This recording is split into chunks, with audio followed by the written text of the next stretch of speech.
Hi, it's Gary. Welcome to today's video. Well, this week I've been digging into where does the English names for the days of the week come from. This is something we all use every single day, don't we? But I've never really thought about the history of it, about where it comes from.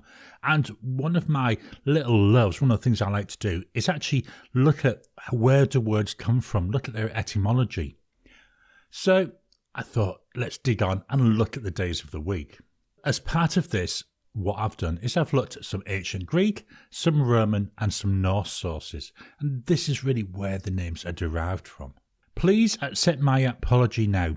There's a lot of words where we're going to be using Old English. I'm going to butcher these words terribly. I'm going to try and pronounce them the best I can, but I'm not a linguist. My first thought, why do we actually have 7 days in a week? Why don't we have 8? Why don't we have 12? Why is it 7? I know, this sounds like common sense, doesn't it? I mean, we have 7 days, so that's why we have 7 days. Doing a little bit of digging, and I found two possible explanations for this. The first is that we inherited the 7-day week from the Babylonians. And this, in turn, it was actually taken from the Sumerians, whose calendars, they actually date back to the 21st century BC. That's a long time. The reason for the 7-day week, well, it's the length of time that the moon takes to transition from one phase to another. So from full to wane in half, to new, to wax in half, and then back to full. Nice story. The second story, well, we start the same. We inherited it from the Babylonians. But in this story, the Babylonians, they knew of 7 planets in the sky. And that's the sun, the moon, and the 5 closest planets. They thought that each of these 7 planets had an impact on specific days. And so they named the days of the week after them. And again, this is how we got 7 days. As I say, 2 interesting stories. Can't say which one's true, maybe a completely different reason, but I like that first one about the idea of the moon phases. In the 12th century BC, the ancient Greeks, they rose to prominence, and they took that Babylonian system and they adapted it to make it their own. They kept the days of the week that were named after the sun and moon because they were important to the ancient Greeks, but they renamed the others so that they would fit better with their gods. So Tuesday, that was named after Ares, the god of war. Wednesday, after Hermes, the messenger of the gods. Thursday, well, that was for Zeus, the god of the sky and thunder, also the king of their gods. Friday, that was for Aphrodite, the goddess of love. And Saturday, that was Kronos, who's the son of the creator of the universe. When the Romans came along, they considered the Greek gods to be very similar to their own, so they adapted again these same 7 days, kept the sun and the moon, and then for Tuesday they adapted that so that it was named after the god Mars. Wednesday, after Mercury. Thursday, Jupiter. Friday, Venus. Then Saturday, well, they didn't have an equivalent to Kronos, so they named it after Saturn, who's the father of Jupiter.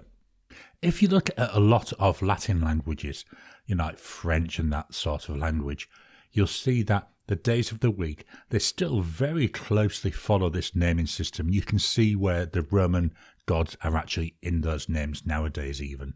After the fall of the Roman Empire, so roughly the 4th century AD, well, English names, they started to go through some additional changes. And this was driven by adapting Germanic and Norse names to give the current days of the week. So Sunday in Old English was Sonnendag, which is taken from the German phrasing for Sun's Day. Monday in Old English, Monandag, which is named after Mani, the Norse god of the moon. Tuesday, that became Tuesdag, and that's named after Tyr, or Tu, who's the one-handed Norse god of dueling, and this is associated with the Roman god Mars. Wednesday, that was Woden's Day, which was after Woden's Day. Very simple, isn't it? So Woden, also known as Odin, He was the ruler of the Norse gods and was associated with wisdom and magic. He got equated with the Roman god Mercury, as both they were believed to be guides for the souls after death. Thursday, this became Thunrisdag, and I'm struggling with this one. The first letter, which when you see it written down looks like a strange P, it's called a thorn and it's got like a th sound to it. But this was Thor's Day.